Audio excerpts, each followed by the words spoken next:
പുതിയൊരു വീഡിയോയിലേക്ക് എല്ലാവർക്കും സ്വാഗതം. അപ്പോൾ നമ്മൾ ഇന്ന് ഈ വീഡിയോയിൽ നമ്മുടെ പരീക്ഷകൾക്ക് എന്ന് പറയുമ്പോൾ നമ്മുടെ degree level, 12th level, 10th ലെവലിന്റെയൊക്കെ മെയിൻസ്, പ്രിലിമിനറി പരീക്ഷകൾക്ക് വേണ്ടിയിട്ട് മാത്രം സെലക്ട് ചെയ്തിട്ടുള്ള ഏറ്റവും പ്രധാനപ്പെട്ട ചോദ്യങ്ങളുടെ ഒരു സീരീസ് ആണ്. അപ്പോൾ ഇത് രണ്ടാമത്തെ വീഡിയോ ആണ്. ഫസ്റ്റ് വീഡിയോ നമ്മൾ ഓൾറെഡി അപ്ലോഡ് ചെയ്തിട്ടുണ്ടായിരുന്നു. അപ്പോൾ ഈ ഒരു ക്ലാസ്സിന് ശേഷം എന്ന് വെച്ചാൽ ഈ വീഡിയോയ്ക്ക് ശേഷം നമ്മൾ ഈ ക്ലാസ് എടുക്കുന്നതുമായിട്ട് ബന്ധപ്പെടുത്തിയ ഒരു എക്സാം ഉണ്ടാവും. തീർച്ചയായിട്ടും നിങ്ങൾ എന്ത് ചെയ്യുക, ആ ഒരു എക്സാമിന് കൂടി പാർട്ടിസിപ്പേറ്റ് ചെയ്യുക. ഓക്കെ, അപ്പൊ എന്തായാലും നമുക്ക് സംസാര സമയങ്ങളുണ്ട്. നമ്മുടെ ഒന്നാമത്തെ ചോദ്യത്തിലേക്ക് തന്നെ കിടക്കാം. ഒന്നാമത്തെ ചോദ്യം വായിച്ചു നോക്കിയേ. കേരള ഇൻഫ്രാസ്ട്രക്ചറൽ ഇൻവെസ്റ്റ്മെന്റ് ബോർഡ്, അതാണ് കിഫ്ബി. ആ ഒരു പോയിന്റ് നിങ്ങൾ ആദ്യം അറിഞ്ഞിരിക്കണം കേട്ടോ. കാര്യം നമ്മുടെ പരീക്ഷയ്ക്ക് ചോദിച്ചൊരു പോയിന്റ് ആണ്. കിഫ്ബിയുടെ ഫുൾ ഫോം എന്താണെന്ന്, Kerala infrastructural investment fund board എന്നാണ് അല്ലെ. അതൊന്ന് ശ്രദ്ധിക്കുക. അപ്പൊ കേരള ഗവൺമെന്റ് കിഫ്ബിയുടെ കീഴിൽ ആരംഭിക്കുന്ന കൺസൾട്ടൻസി കമ്പനിയുടെ പേരെന്താണ്? കേരള ഗവൺമെന്റ് കിഫ്ബിയുടെ കീഴിൽ ആരംഭിക്കുന്ന കൺസൾട്ടൻസി കമ്പനിയുടെ പേര് എന്താണെന്നാണ് നമ്മുടെ ഒന്നാമത്തെ ചോദ്യം. എന്താണ്? കിഫ്കോൺ എന്നാണ് കേട്ടോ, കിഫ്കോൺ. അപ്പോൾ ശ്രദ്ധിക്കുക, കേരള ഗവൺമെന്റ് നമ്മുടെ കിഫ്ബിയുടെ കീഴിൽ ആരംഭിക്കുന്ന ഒരു കൺസൾട്ടൻസി കമ്പനിയുടെ പേരാണ് എന്ത്? കിഫ്കോൺ. കിഫ്കോൺ ക്ലിയർ അല്ലേ? ഓക്കെ, നമുക്കടുത്ത് രണ്ടാമത്തെ ചോദ്യം വായിച്ചു നോക്കാം. കേരള സാഹിത്യ അക്കാദമിയുടെ നിലവിലത്തെ പ്രസിഡന്റ് ആരാണ്? കേരള സാഹിത്യ അക്കാദമിയുടെ നിലവിലത്തെ പ്രസിഡന്റ് ആരെന്ന് ചോദിച്ചാൽ ആരാണ്? കോയമ്പറമ്പത്ത് സച്ചിദാനന്ദൻ അല്ലെങ്കിൽ കെ സച്ചിദാനന്ദൻ ആണ് അല്ലെ. അപ്പൊ കേരള സാഹിത്യ അക്കാദമിയുടെ ഇപ്പോഴത്തെ പ്രസിഡന്റ് ആരാണ്? കെ സച്ചിദാനന്ദൻ അല്ലെങ്കിൽ കോയമ്പറമ്പത്ത് സച്ചിദാനന്ദൻ ആണെന്ന് അറിഞ്ഞിരിക്കുക. ഓക്കെ, അടുത്ത നമുക്ക് മൂന്നാമത്തെ ചോദ്യത്തിലേക്ക് കടക്കാം. മൂന്നാമത്തെ ചോദ്യം ഇതാണ്. 2021 കേരള സാഹിത്യ അക്കാദമി പുരസ്കാരങ്ങളാണ് നമ്മൾ നോക്കാൻ പോകുന്നത്. ഓക്കെ, അപ്പൊ ശ്രദ്ധിക്കണം, 2021 കേട്ടോ. അപ്പൊ ഇത് 21 വിചാരിച്ച് കളഞ്ഞു കളയരുത്. കാര്യം ഇത് പരീക്ഷയ്ക്ക് തീർച്ചയായിട്ടും ചോദ്യം ഉണ്ടായിരിക്കും. അപ്പൊ 2021 കേരള സാഹിത്യ അക്കാദമി പുരസ്കാരങ്ങൾ ആർക്കൊക്കെയാണ് ലഭിച്ചത് നമ്മൾ നോക്കാൻ പോവുകയാണ്. മികച്ച നോവൽ എന്ന് പറയുന്നത് ആരെഴുതിയതാണ്? ആർ രാജശ്രീയുടെ കല്യാണി എന്നും ദാക്ഷായണി എന്നും പേരായ രണ്ട് സ്ത്രീകളുടെ കഥ. അതുപോലെ തന്നെ ബിനോയ് തോമസിന്റെ പുറ്റ് എന്ന് പറയുന്ന രണ്ട്, അപ്പൊ അതാണ് അദ്ദേഹത്തിന്റെ കൃതിയുടെ പേര്, പുറ്റ് എന്നാണ് കേട്ടോ. അപ്പൊ ശ്രദ്ധിക്കുക, 2021 കേരള സാഹിത്യ അക്കാദമി പുരസ്കാരം ലഭിച്ചത് മികച്ച നോവലിന്റെ അടിസ്ഥാനത്തിലാണെങ്കിൽ അത് ആർ രാജശ്രീക്കും അതുപോലെ തന്നെ ബിനോയ് തോമസിനുമാണ്. ആർ രാജശ്രീയുടെ പുസ്തകത്തിന്റെ പേരാണ് എന്താണ്? കല്യാണി എന്നും ദാക്ഷായണി എന്നും പേരുള്ള രണ്ട് സ്ത്രീകളുടെ കഥ. അതുപോലെ തന്നെ വിനോയ് തോമസിന്റെ ആണെങ്കിൽ എന്താണ്? പുറ്റ്, നമ്മുടെ ചെതൽ പുറ്റ് എന്നൊക്കെ പറയത്തില്ലേ, പുറ്റ്. ഓക്കെ, അപ്പൊ ഇത് മികച്ച നോവലിന്റെ കാറ്റഗറി ആണെന്ന് അറിഞ്ഞിരിക്കുക. മികച്ച കവിതയുടെ കാറ്റഗറിയിലാണെങ്കിൽ ആർക്കാണ് ലഭിച്ചത്? അൻവർ അലിക്കാണെന്ന് അറിഞ്ഞിരിക്കുക. അൻവർ അലി, അദ്ദേഹത്തിന്റെ കവിതയുടെ പേരെന്താണ്? മെഹബൂബ് എക്സ്പ്രസ് എന്നാണ് കേട്ടോ. മെഹബൂബ് എക്സ്പ്രസ് എന്നാണ് നമ്മുടെ അൻവർ അലിയുടെ കവിതയുടെ പേര്. അദ്ദേഹത്തിന് അൻവർ അലിക്കാണ് എന്ത് ലഭിക്കുന്നത്? 2021 കേരള സാഹിത്യ അക്കാദമി പുരസ്കാരത്തിലെ മികച്ച കവിതയ്ക്കുള്ള അവാർഡ് ലഭിച്ചത് ആർക്കെന്ന് ചോദിച്ചാൽ അത് അൻവർ അലിക്കാണെന്ന് അറിഞ്ഞിരിക്കുക. അൻവർ അലിക്ക് മെഹബൂബ് എക്സ്പ്രസ് എന്ന് പറയുന്ന കൃതിക്കാണ് എന്ത് ചെയ്യുന്നത്? പുള്ളിക്കാരന് ഈ ഒരു അവാർഡ് കിട്ടുന്നത്. അതുപോലെ തന്നെ മികച്ച ചെറുകഥ ആരുടേതാണെന്ന് അറിയാമോ? കേരള സാഹിത്യ അക്കാദമിയുടെ മികച്ച ചെറുകഥയ്ക്കുള്ള അവാർഡ് ലഭിച്ചത് ദേവദാസ് VM-നാണ്. ഓക്കെ, ദേവദാസ് VM അദ്ദേഹത്തിന്റെ വഴി കണ്ടുപിടിക്കുന്നവർ എന്ന് പറയുന്ന പുസ്തകത്തിനാണ് കേട്ടോ. അദ്ദേഹത്തിന്റെ വഴി കണ്ടുപിടിക്കുന്നവർ എന്ന് പറയുന്ന പുസ്തകത്തിനാണ് എന്ത് ചെയ്യുന്നത്? നമ്മുടെ ചെറുകഥയ്ക്കുള്ള മികച്ച ചെറുകഥയ്ക്കുള്ള കേരള സാഹിത്യ അക്കാദമി പുരസ്കാരം കിട്ടുന്നത് ആർക്കാണ്? ദേവദാസ് VM-നാണ്. അദ്ദേഹത്തിന്റെ വഴി കണ്ടുപിടിക്കുന്നവർ എന്ന് പറയുന്ന പുസ്തകത്തിനാണെന്ന് അറിഞ്ഞിരിക്കുക. അപ്പൊ നമ്മൾ എന്തൊക്കെയാണ് പറഞ്ഞത്? മികച്ച നോവലിന്റെ കാറ്റഗറി ആണെങ്കിൽ 2 പേർക്ക് ലഭിച്ചു. ആർക്കൊക്കെയാണ്? ഒന്ന് നമ്മുടെ രാജശ്രീക്ക് ലഭിക്കുന്നുണ്ട്. അതുപോലെ തന്നെ 2 ആർക്ക്? നമ്മുടെ വിനോയ് തോമസിന് ലഭിക്കുന്നുണ്ട് അല്ലെ. രാജശ്രീക്കാണെങ്കിൽ കല്യാണി എന്നും ദാക്ഷായണി എന്നും പേരുള്ള 2 സ്ത്രീകളുടെ കഥ. ബിനോയ് തോമസിനാണെങ്കിൽ പുറ്റ്. അതുപോലെ തന്നെ മികച്ച കവിതയാണെങ്കിൽ ആർക്കാണ് ലഭിക്കുന്നത്? മികച്ച കവിതയ്ക്കുള്ള കേരള സാഹിത്യ അക്കാദമിയുടെ പുരസ്കാരം ലഭിക്കുന്നത് മെഹബൂബ് എക്സ്പ്രസ് എന്ന് പറയുന്ന കവിതയ്ക്ക് അൻവർ അലിക്കാണെന്ന് അറിഞ്ഞിരിക്കുക. അതുപോലെ തന്നെ മികച്ച ചെറുകഥയ്ക്കുള്ള പുരസ്കാരം ആർക്കാണ് ലഭിക്കുന്നത്? ദേവദാസ് VM-ന് വഴി കണ്ടുപിടിക്കുന്നവർ എന്ന് പറയുന്ന കൃതിക്കാണ്. വഴി കണ്ടുപിടിക്കുന്നവർ എന്ന് പറയുന്ന കൃതിക്കാണ്. ക്ലിയർ അല്ലേ? അടുത്ത നോക്കാം നമുക്ക് ബാലസാഹിത്യം. ബാലസാഹിത്യത്തിന് ലഭിക്കുന്നത് രഘുനാഥ് പാലേരിക്കാണ്. എന്താണ്? ബാലസാഹിത്യത്തിന് ലഭിക്കുന്നത് രഘുനാഥ് പാലേരിക്കാണ്. അവർ മൂവരും ഒരു മഴവില്ലും. എന്താണ്? അവർ മൂവരും ഒരു മഴവില്ലും. 3 കുട്ടികളും ഒരു മഴവില്ലും, അതാണ് അവർ മൂവരും ഒരു മഴവില്ലും. ഓക്കെ, അപ്പൊ ബാലസാഹിത്യ കൃതി ആർക്കാണ് ലഭിക്കുന്നത്? രഘുനാഥ് പാലേരി. ബാലന്മാർക്കാണ് നമ്മൾ പാല് കൊടുക്കുന്നത് അല്ലെ. അപ്പൊ രഘുനാഥ് പാലേരി, അവർ മൂവരും ഒരു മഴവില്ലും എന്ന് പറയുന്ന കൃതിക്കാണ് എന്ത് ചെയ്യുന്നത്? രഘുനാഥ് പാലേരിക്ക് ഈ ഒരു ബാലസാഹിത്യം, കേരള സാഹിത്യ അക്കാദമിയുടെ മികച്ച ബാലസാഹിത്യത്തിനുള്ള അവാർഡ് ലഭിക്കുന്നത് രഘുനാഥ് പാലേരിക്കാണ്.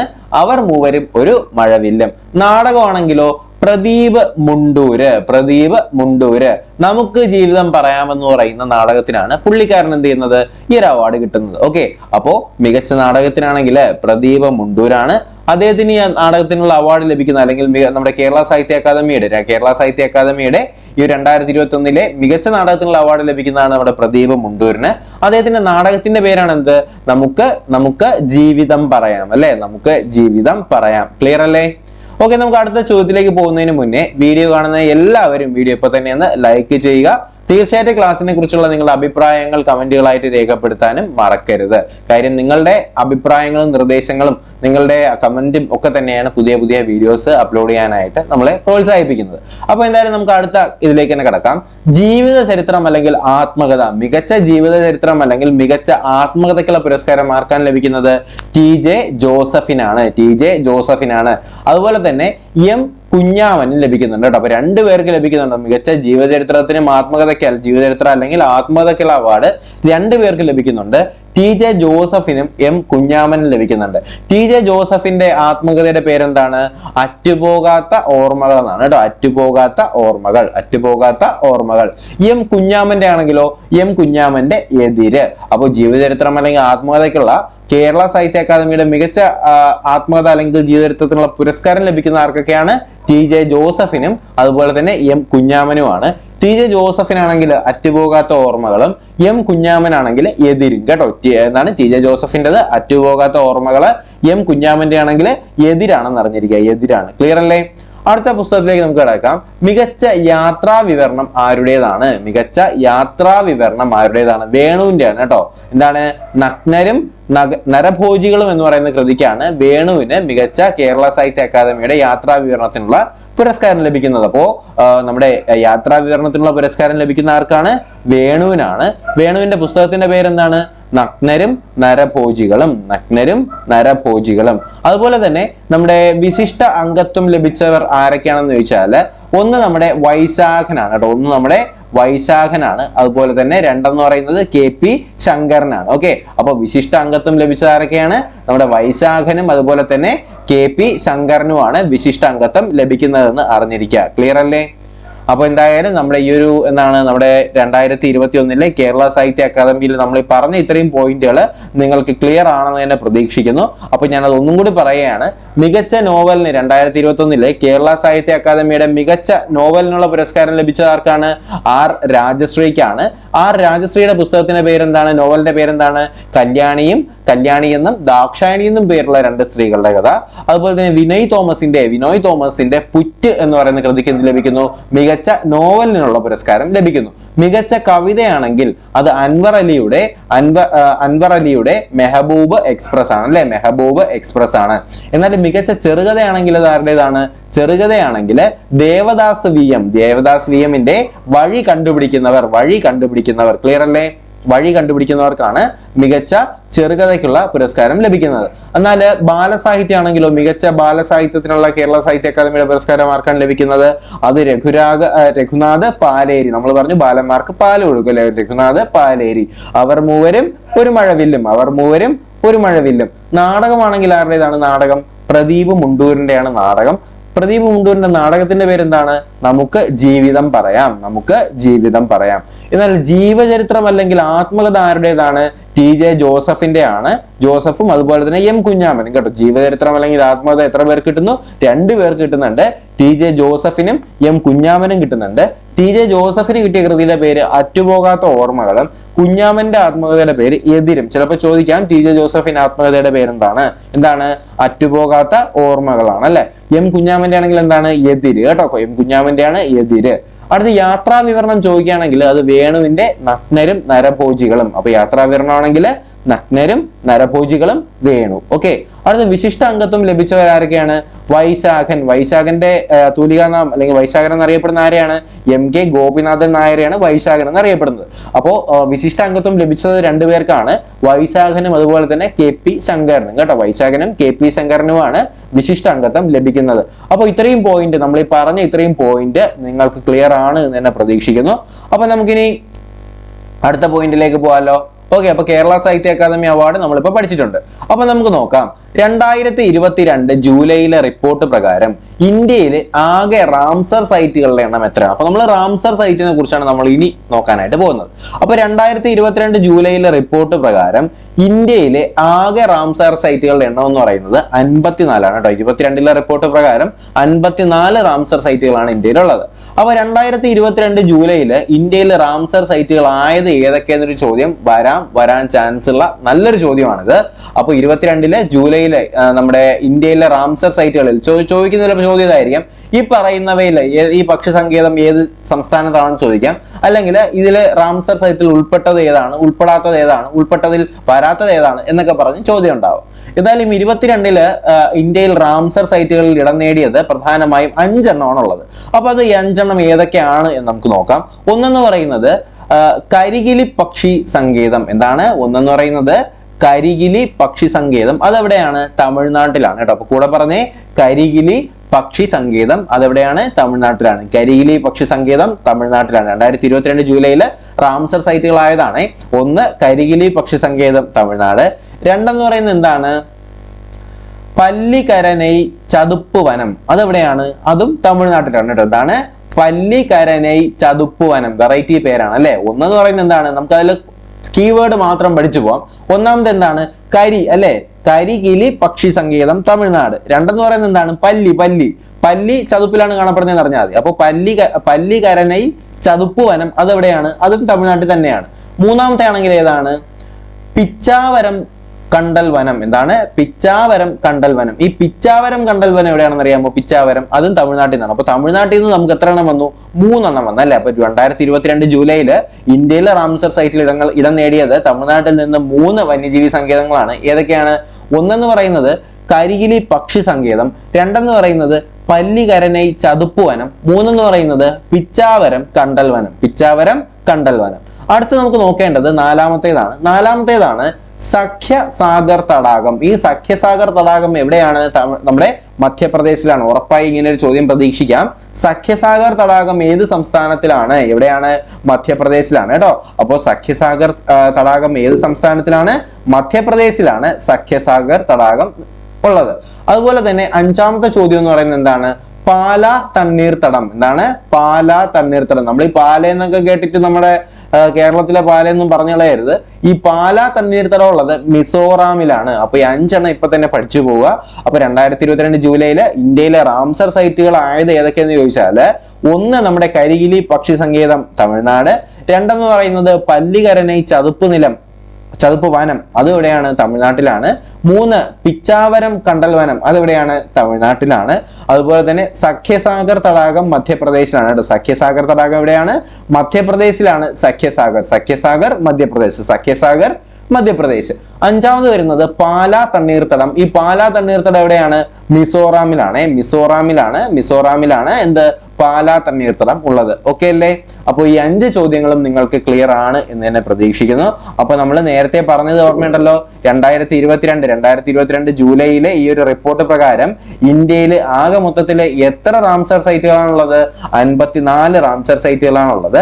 അതിൽ തന്നെ 2022 ജൂലൈയില് ഇന്ത്യൻ റാംസർ സൈറ്റുകളിൽ ഇടം നേടിയതാണ് കരികിലി പക്ഷി സങ്കേതം തമിഴ്നാട്. കൂടെ പറയുക, കരികിലി പക്ഷി സങ്കേതം തമിഴ്നാട്, പല്ലിക്കരനൈ ചതുപ്പ് വനം തമിഴ്നാട്, പിച്ചാവരം കണ്ടൽ വനം തമിഴ്നാട്, സഖ്യസാഗർ തടാകം മധ്യപ്രദേശ്, പാലാ തണ്ണീർ തടാകം മിസോറാം. പാലാ തണ്ണീർ തടാകം എവിടെയാണ്?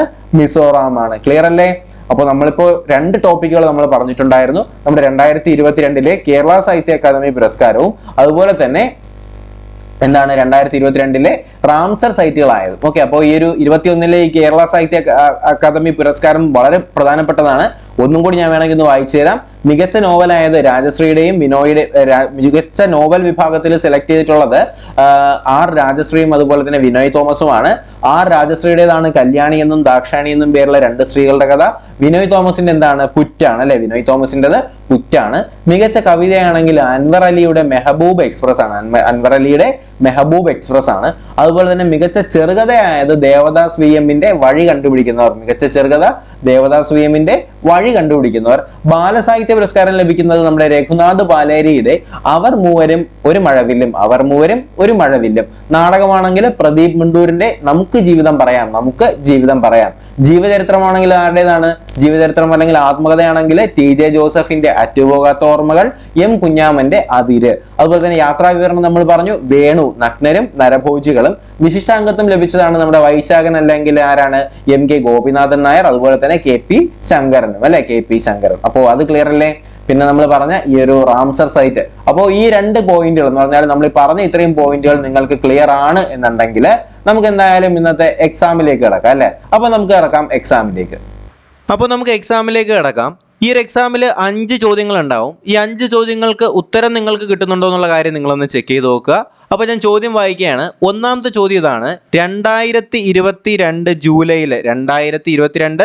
ജൂലൈയിൽ ഇന്ത്യയിൽ എത്ര റാംസർ സൈറ്റുകൾ ഉണ്ടായിരുന്നു? ഇന്ത്യയിൽ എത്ര റാംസർ സൈറ്റുകൾ മൊത്തം ഉണ്ടായിരുന്നു എന്നാണ് ചോദ്യം. അപ്പോൾ ഒന്ന് പറഞ്ഞേ, ഉത്തരം കിട്ടുന്നുണ്ടോ? 54 അല്ലേ, 54 റാംസർ സൈറ്റുകളാണ്. രണ്ടാമത്തെ ചോദ്യം എന്ന് പറയുന്നത് പാല തണ്ണീർത്തടം ഏത് സംസ്ഥാനത്താണ്? എന്താണ്? പാല തണ്ണീർത്തടം. പാല തണ്ണീർത്തടം പറഞ്ഞേ. പാല തണ്ണീർത്തടം ഏത് സംസ്ഥാനത്തിലാണ്? പാല തണ്ണീർത്തടം കിട്ടുന്നുണ്ടോ? എവിടെയാണ്? മിസോറാമിലാണ് അല്ലേ. എവിടെയാണ്? മിസോറാം. ഓക്കെ, മിസോറാമിലാണ് പാല തണ്ണീർത്തടം ഉള്ളത്, മിസോറാമിലാണ്. അടുത്ത മൂന്നാമത്തെ ചോദ്യത്തിലേക്ക് നമുക്ക് കിടക്കാം. പിച്ചാവരം കണ്ടൽ വനം എവിടെയാണ്? എന്താണ് ചോദ്യം? പിച്ചാവരം കണ്ടൽ വനം ഏത് സംസ്ഥാനത്താണ്? ഒന്ന് പറഞ്ഞേ, പിച്ചാവരം കണ്ടൽ വനം എവിടെയാണ്? ഉത്തരം കിട്ടിയല്ലോ, തമിഴ്നാട്ടിലാണ് അല്ലേ. തമിഴ്നാട്ടിലാണ് പിച്ചാവരം കണ്ടൽ വനം ഉള്ളത്. എവിടെയാണ്? തമിഴ്നാട്ടിലാണ്. എന്നാൽ അടുത്ത ചോദ്യം ഇതാണ്: കേരള ഗവൺമെന്റ് എന്താണ്? നമ്മുടെ കേരള ഗവൺമെന്റ് കിഫ്ബിയുടെ കീഴിൽ, KIIFB Kerala infrastructural investment fund board അല്ലേ. അപ്പോൾ കേരള ഗവൺമെന്റ് ഈ കിഫ്ബിയുടെ കീഴിൽ ആരംഭിക്കുന്ന കൺസൾട്ടൻസി കമ്പനിയുടെ പേരെന്താണ്? കേരള ഗവൺമെന്റ് കിഫ്ബിയുടെ കീഴിൽ ആരംഭിക്കുന്ന കൺസൾട്ടൻസി കമ്പനിയുടെ പേര് എന്താണെന്നാണ് ചോദ്യം. കിട്ടിയോ? ഉത്തരം കിട്ടിയോ? കിഫ്കോൺ എന്നാണ് അല്ലേ. KIFCON, കിഫ്കോൺ എന്നാണ് ഒരു കമ്പനിയുടെ പേര് കേട്ടോ. ആ ഒരു എന്ത് കമ്പനിയാണത്? അതൊരു കൺസൾട്ടൻസി കമ്പനിയാണ് കേട്ടോ. നമ്മുടെ കേരള ഗവൺമെന്റ് കിഫ്ബിയുടെ കീഴിൽ ആരംഭിക്കുന്ന കൺസൾട്ടൻസി കമ്പനിയാണ് എന്ത്? കിഫ്കോൺ. ഓക്കെ, നമുക്ക് നമ്മുടെ ലാസ്റ്റ് ചോദ്യം, നമ്മുടെ 5ാമത്തെ ചോദ്യത്തിലേക്ക് കിടക്കുകയാണ്. 5ാമത്തെ ചോദ്യം ഇതാണ്: നമ്മുടെ ബാലസാഹിത്യം കേട്ടോ, 2021 കേരള സാഹിത്യ അക്കാദമി പുരസ്കാരത്തിലെ മികച്ച ബാലസാഹിത്യത്തിനുള്ള പുരസ്കാരം ലഭിച്ചത് ആർക്കാണ്? മികച്ച ബാലസാഹിത്യത്തിനുള്ള പുരസ്കാരം ലഭിച്ചത് ആർക്കെന്നാണ് ചോദ്യം. ഉത്തരം കിട്ടിയോ? ആർക്കാണ് മികച്ച ബാലസാഹിത്യ പുരസ്കാരം? നമ്മൾ പറഞ്ഞിട്ടുണ്ടായിരുന്നു ബാലന്മാർക്ക് നമ്മൾ എന്ത് കൊടുക്കും? പാല് കൊടുക്കും അല്ലേ. അപ്പൊ ഉത്തരം എന്താണ്? രഘുനാഥ് എന്നാണ്. രഘുനാഥ് പാലേരി അല്ലേ. രഘുനാഥ് പാലേരി. ഓക്കെ, പാലേരി. അദ്ദേഹത്തിന്റെ പുസ്തകത്തിന്റെ പേരെന്തായിരുന്നു? അവർ മൂവരും ഒരു മഴവില്ലും. അപ്പോൾ ഈ 5 ചോദ്യങ്ങൾക്ക് നിങ്ങൾക്ക് എത്ര മാർക്ക് കിട്ടിയെന്നുള്ള കാര്യം നിങ്ങൾ കമന്റ് ആയിട്ട് പറയുക. അതിപ്പോൾ 1 മാർക്കാണെങ്കിലും 2 മാർക്കാണെങ്കിലും ഒന്നും കുഴപ്പമില്ല. അപ്പോൾ നിങ്ങൾക്ക് എത്ര മാർക്ക് കിട്ടിയെന്നുള്ള കാര്യം നിങ്ങളൊന്ന് കമന്റ് ആയിട്ട് പറയുക. വീഡിയോ ഇഷ്ടമായെങ്കിൽ തീർച്ചയായിട്ടും ലൈക്ക് ചെയ്യുക. നിങ്ങളുടെ അഭിപ്രായങ്ങളും കൂടി കമന്റുകളുടെ കൂട്ടത്തിൽ ചേർക്കാനായിട്ട് മറക്കരുത്. അപ്പോൾ ഈ ഒരു വീഡിയോ നിങ്ങളുടെ സുഹൃത്തുക്കളിലേക്ക് കൂടി ഷെയർ ചെയ്ത് കൊടുക്കുക. പുതിയൊരു വീഡിയോയും ക്ലാസ്സും ഒക്കെ ആയിട്ട് നമുക്ക് ഉടനെ തന്നെ കാണാം. അതുവരേക്കും എല്ലാവർക്കും bye, good bye, take care.